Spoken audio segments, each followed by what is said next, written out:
গরম লাগে বাবা।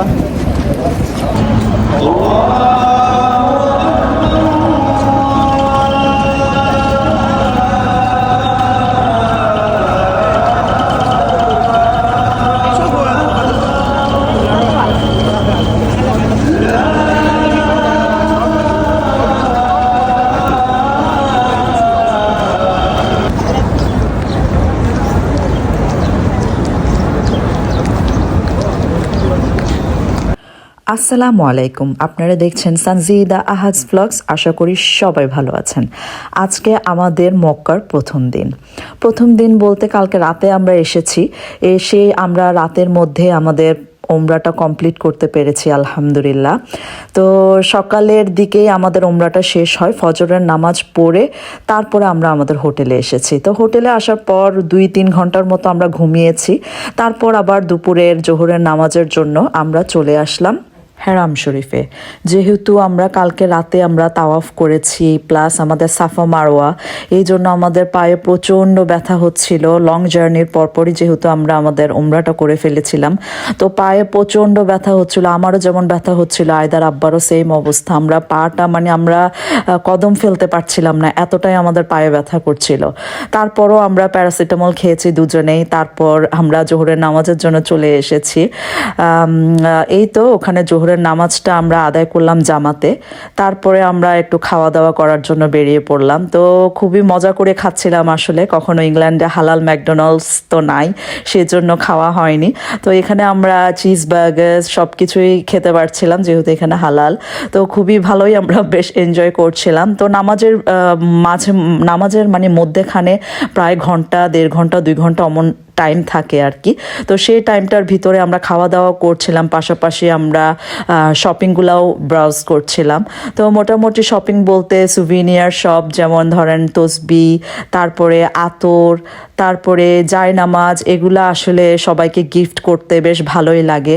যদিও আমাদের ওয়েট অ্যালাউন্স তেমন একটা বেশি ছিল না, মোটামুটি আমাদের ওয়েট অ্যালাউন্স যা ছিল ব্যাগেজের সব কিছু, যেহেতু আমি সব ধরনের জিনিসপত্র এখান থেকেই নিয়ে গিয়েছি, তো ওখান থেকে আনার সময় যে ব্যাগটা আমি আনবো ওইটা অবশ্যই আমাদের এক্সট্রা হবে আর কি। তো তারপরও ঘুরে ফিরে দেখছিলাম, আসলে আবায়াসগুলো দেখছিলাম। সব কিছুই মোটামুটি খারাপ না, তবে প্রাইস ওয়াইজ আমার মনে হচ্ছিল ক্লক টাওয়ারের যে শপগুলা এগুলা কম্পেয়ার টু আদার শপ অনেক প্রাইসই মনে হচ্ছিল। তো মোটামুটি আমরা একটু ঘুরে ফিরে সব রাকাতের নামাজ আমরা আদায় করেছি হেরাম শরীফে। তারপর আমরা চলে এসেছি আমাদের হোটেলে। তো এই তো হিলটন হোটেলে একটা ছোট্ট ইসলামিক হিস্টোরিক্যাল একটা মিউজিয়াম আছে। তো সেই মিউজিয়ামটা আমরা এক্সপ্লোর করছিলাম। সেখানে অনেক ধরনের ইসলামিক বুক, পাশাপাশি কোরআনের একেবারে আদি যে কপিগুলা সেগুলাও রয়েছে।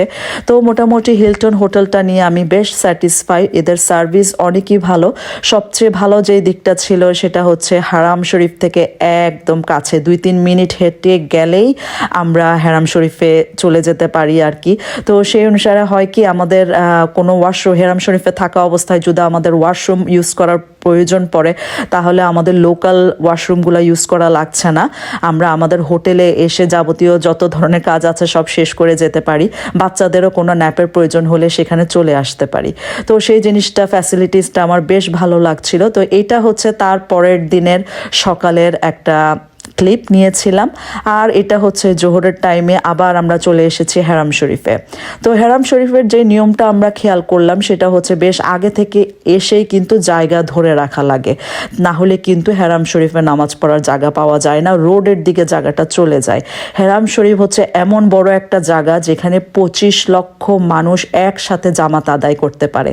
কিন্তু তারপরও আজানের যদি হাফ অ্যান আওয়ার থেকে 45 মিনিট আগে আপনারা এসে বসে না থাকেন, তাহলে কিন্তু ওখানে জায়গা হয় না। তাহলে চিন্তা করেন কত লক্ষ পরিমাণ মুসল্লি প্রতিদিন এই হারাম শরীফে নামাজ পড়ছে, সুবহানাল্লাহ।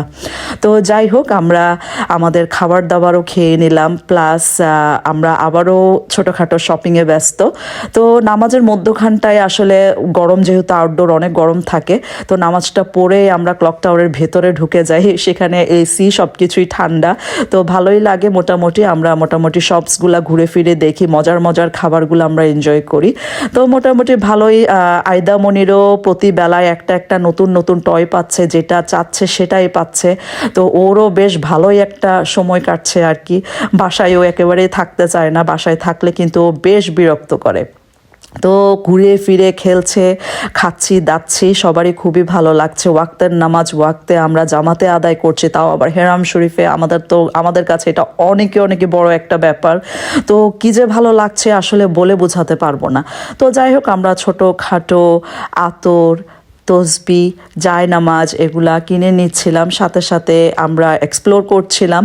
আর এই হেরাম শরীফের সৌন্দর্য কিভাবে বলে বোঝাবো বা কোন ক্যামেরায় আপনাকে দেখাতে পারবো, বা সেই অপরূপ সেই সৌন্দর্যটা আসলে কোনো ক্যামেরার ভিডিও বা কোনো ক্লিপসই আসলে জাস্টিফাই করতে পারে না। এটা আমার একটা ব্যক্তিগত মতামত। এত সুন্দর আর এত পবিত্র একটা জায়গা, যেখানে আপনি গেলে আপনার নিজেকে হারিয়ে ফেলবেন, যেখানে গেলে নিজের এতটা কানেক্টেড ফিল করবেন, আপনার ইহকাল, আপনার কাছে ইহকালের কোনো মূল্যই থাকবে না, পরকালই মনে হবে সব কিছু। আল্লাহর জন্য আমরা কি করছি, আসলে আমরা কিছুই করছি না। মানে নিজের যে পাপবোধ, এটা মিনিটে মিনিটে নাড়া দেবে ভেতরে। তো যাই হোক, আয়দার আব্বার কাছে আবদার করলাম আমার এই বেলা ভাত খেতে হবে। আয়দার আব্বা আমাকে নিয়ে গেল একটা বাঙালি রেস্টুরেন্টে।